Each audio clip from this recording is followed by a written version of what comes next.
Xfinity Series on Saturday and the IMSA Series as well. You've got the Cup Series that's going to be racing on Sunday.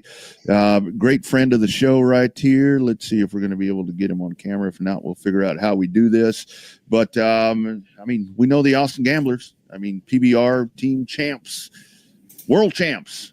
And they are also being represented this week once again at Circuit of the Americas with the Young Motorsports. Anthony Fettuccini Alfredo behind the wheel of the number 42 Chevrolet. It is our man, JJ Gottsch. JJ, how you doing, buddy?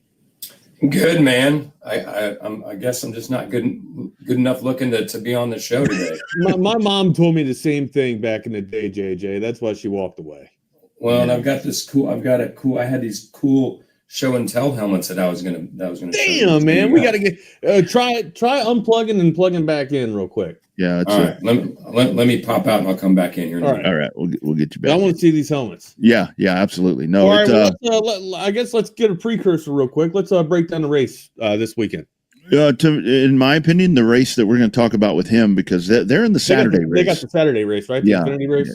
They're in the Xfinity race, and to me, the Xfinity Series is the most captivating series that you're going to find in NASCAR, arguably. What about the truck? What about, you don't like the truck series? Trucks, the trucks were in that spot at one point, but now the trucks have kind of been overtaken with. You get a lot of senseless driving that happens in there, and you get guys where they talk about it's the young guys or whatever, and they get in there and they just make stupid mistakes. That blend has kind of gone away a little bit, but the Xfinity Series, especially now that you will have some Cup guys that are racing on Saturday, but when you get those dudes out of the mix.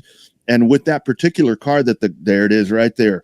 With that particular car that the Xfinity Series runs, it's the most competitive, most raceable, most challenging car.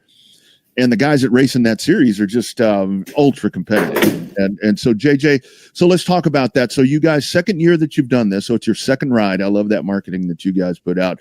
So kind of talk about this with Young Motorsports. How does all this come together for you guys to have that branded number 42 Chevrolet out there at COTA this weekend? So it's a little convoluted, but since you guys are on the inside, you'll understand it. So we've got a real close relationship with Richard Childress Racing, RCR, and Austin Dillon, on the NASCAR Cup Series driver. He's the GM for the Carolina Cowboys, which are actually one of our biggest rivals in the PBR Team Series. So we've created a fun rivalry and a good friendship. And then one of his partners is a guy named Austin Craven that runs Team Dillon Management, and they do a lot of the sponsorships and partnerships, not only for Austin and RCR, but some other teams as well. And so they presented an opportunity last year through Young Motorsports. We partnered with Leland Honeyman in the number 42. And, we didn't have a lot of expectations, but it turned out to be a really good collaboration. Obviously, a lot of crossover between NASCAR fans and PBR fans, being able to represent our home city here in Austin, for Austin to have its own car through the Austin Gamblers. It turned out to be a really cool collaboration, one that we enjoyed so much. We continued the conversation with Austin Craven and Young's Motorsports, and he said, "Hey, we want to come back again, but we got a new driver, and Anthony Alfredo. He's super exciting, great young kid." And so we jumped back on board. We thought it was a great opportunity last year. We're super excited about this year. We had Anthony in town all day yesterday. We took him down to Juliet's for lunch. We stopped by the Yeti HQ store. We took him over to Cobus, get some new boots, got him fully Austinized, and hopefully that'll pump him up for qualifying today and the race tomorrow. Mm-hmm. JJ, thanks again for your time this morning, man. What are some of the things that you guys learned from year one on your all's first ride that you're looking to implement in your second ride this year?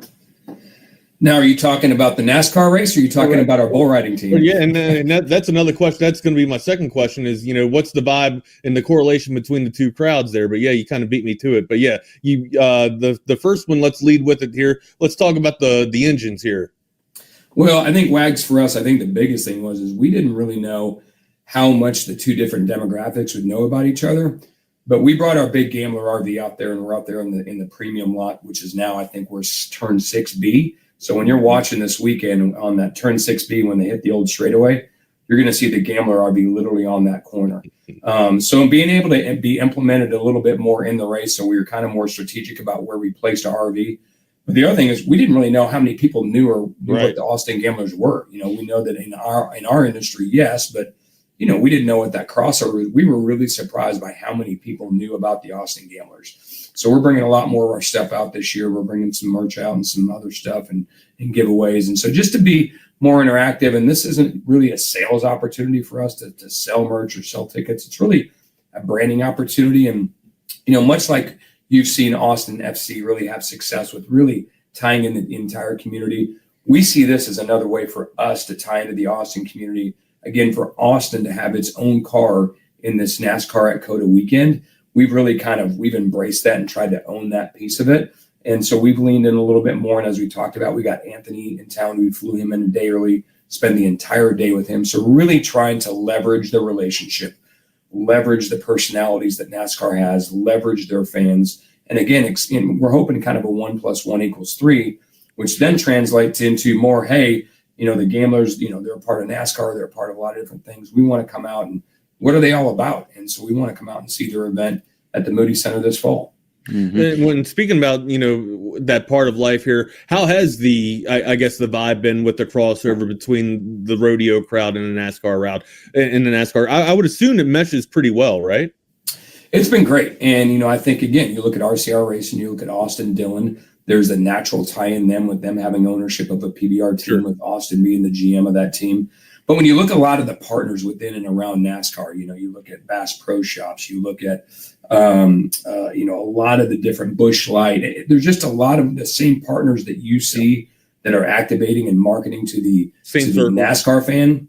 They're the same ones that you're going to see at PBR events, right? So they're just a lot of natural crossover for us. And again, these are. I think a lot of times people don't see maybe race drivers as race car drivers as athletes in the same way they may not look at bull riders, but it's that same mentality and it's that same competition, that same drive, that same commitment to excellence that all these guys have. And so it's fun to be able to get to hang around with them and just see that there's a lot more in common between the two sports than there are differences. Yeah. JJ, talk about the other part, kind of from the competitive side right here. You've mentioned RCR there a couple of times. And when it comes to, obviously that's one of the most storied race teams that you're going to find in the business. But when it comes to the Xfinity side, these guys are exceptional on Saturday. These RCR affiliated Chevrolets, I believe they're undefeated this season. They're that good. Kind of talk about from that point with Young's, that affiliation. And I really think that this year with Anthony Alfredo, that's a guy that's done a lot with not a lot in the past. Kind of talk about that part. This is going to be a competitive race team. It's funny you say that, Rodney, because again, I know just enough about racing to be dangerous. And most of what I've learned has been in the last 2 calendar years. But shortly after we kind of signed this deal, I probably should have done it the other way around, but I called Austin Dillon. I said, hey man, I said, AD, we got Anthony Alfredo. He's driving the number 42 for Young. He's like, what can you tell me about him? He's like, well, one, he's just a great human being. He's a great character. He goes, but this is what I can tell you. Anthony probably gets more out of his car than any other driver. Yep. He said, whatever that car is built to do, he's going to get that plus more. He goes, where some drivers, maybe they don't drive to the level of the car or anything else. He goes, one, he's going to drive beyond what the car is even built to do. And he said, two, he actually drives the sims for Hendricks Motorsports. Yep. During the week. He goes, so he's probably driven this new course at COTA for NASCAR. He goes, he's probably already driven it 1,000 times. He goes, so if anybody's going to give you a good opportunity this weekend, it's going to be because, Anthony, again, over delivers on usually what he gets from a car standpoint. And then two, he's driven this course so many times and he hasn't even been here yet. So we're excited about that. And again, a lot of the work that we do around this event is the 48 hours to 72 hours leading up to it. And really whatever that 42 car does on Saturday is really just gravy for us. So yes, it'd be awesome if he got like a top 10 finish. Mm-hmm. But again, even if he didn't, it'd be great. Last year, Leland, he had a great race, was competitive. Right. And I think he wrecked, Rodney, and correct me on, I think within the last 3-4 laps. Right at the end. He wrecked out. Yeah. So It's exciting. And again, for us, where our RV is parked this year, that new track configuration, when they come from 6A to 6B, that straightaway, if they went straight through the wall, they'd hit our RV. So it's going to be a lot of fun for us. I think Austin Dillon said he may even place a spotter on top of our RV for Sunday's race. JJ, who'd you have to kill? What'd you have to pay for that spot? How'd you get that spot? We've been a part of the Austin scene for a long time, as you guys know, before becoming moving over to the Gamblers. Sure. I was with Ryan Sanders Baseball and the Express for 20 plus years. Been a part of the Austin Sports Commission for 15 or 20. Was the chairman of that board. got a really good relationship with the folks at COTA, with Circuit of the Americas, and then two, the folks that put on the NASCAR event here, SMI. We got a separately good relationship with them. So we've been, before we even ever sponsored a car, we've been coming out to this event in Dakota really since the beginning. And so you guys have basically been consultants too, right? Yeah. And so actually my former company, we did the F&B out at Circuit of the Americas for, I think, 7 or 8 years. So really good relationship with not only the local folks here at the track at Circuit of the Americas, but also the NASCAR SMI folks. And so just by nature of being out there a long time and supporting them, I think they were able to work with us. Absolutely. JJ, we know you have a hard out at 10 o'clock, busy time, I'm sure, for you right now as we get ready for Saturday. But lastly, let's look at the rodeo side coming off of the championship right there. I know that there's a lot of momentum. There's a lot of momentum just for the team aspect now where you're seeing this brand really begin to grow. But how has that transformed the gamblers after winning that championship, where people say, man, that is a world championship team that we have right here in our own backyard? Well, I don't know if it was as much joy as it was relief when we finally won the Team Series championship. We had won the regular season the first 2 years and then stumbled in Vegas. So to finally win, it was like we kind of finally realized our potential. We knew that we had a championship team. We just had to prove it. And fortunately, this year we did. So the expectations are still high. We made a bunch of moves in the offseason. We went out and got the highest rated free agent in the history of the sport. And then we got the second highest one.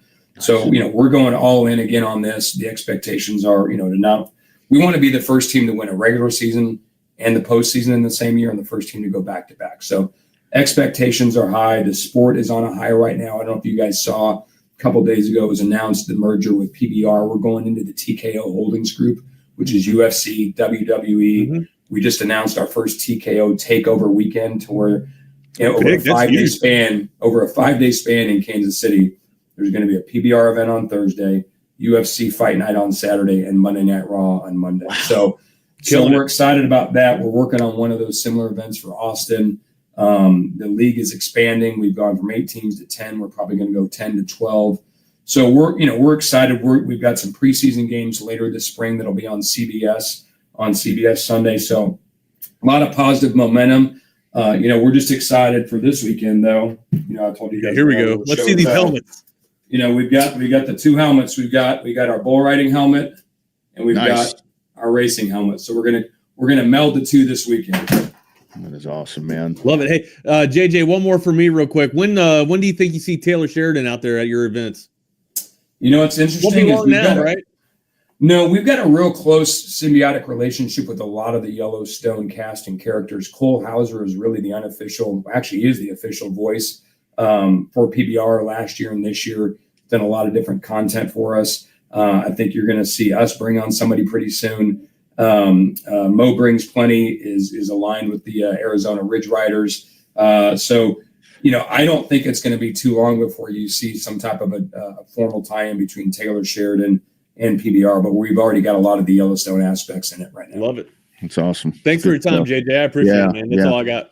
Yeah. You got it. Look forward to seeing you guys out there hopefully this weekend. Yeah, looking forward to the weekend, JJ. I'll be in another black and green tent not too far from you guys, so I'd love to shake your hand and say hello this weekend, man. Good luck with that 42 car. Good luck, JJ. Right, I got to get this helmet along with the other ones behind you, Rodney. There you go. Hey, there you go, man. We can make that happen. Take care, buddy. See you guys. You bet. Later, brother. There he goes. Good get, man. Good get. And that's such a great brand. I mean, everything that they do, I think that their logos and all of their social stuff is just like, it comes out and grabs you.